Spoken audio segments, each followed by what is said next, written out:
ঢাকা উত্তর সিটি কর্পোরেশনের block C পার্কের রক্ষণাবেক্ষণের দায়িত্বে বেসরকারি প্রতিষ্ঠানকে দেয়ায় এর তীব্র প্রতিবাদ জানিয়েছে বনানী সোসাইটি। শনিবার জরুরি বৈঠকে এই প্রতিবাদ জানানো হয়।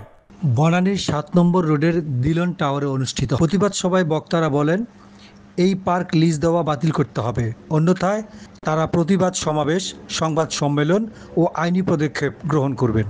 বনানী সোসাইটির সভাপতি বলেন, টাকার বিনিময়ে এ ধরনের একটি পার্ক ইজারা দেওয়ার কারণে পরিবেশ বিনষ্ট সহ এলাকার ভারসাম্য নষ্ট হবে। সিটি কর্পোরেশন নৈতিকভাবে এই কাজটি করতে পারে না। পার্কটি কোনোভাবেই ব্যবসায়িকভাবে পরিচালনা হতে দেয়া যায় না। এটা আমাদের জন্য লজ্জার। আমরা শঙ্কা প্রকাশ করছি, এর ধারাবাহিকতা অন্যান্য পার্কের ক্ষেত্রেও হতে পারে। এই সিদ্ধান্ত সাধারণ মানুষের প্রবেশ সংরক্ষিত করবে।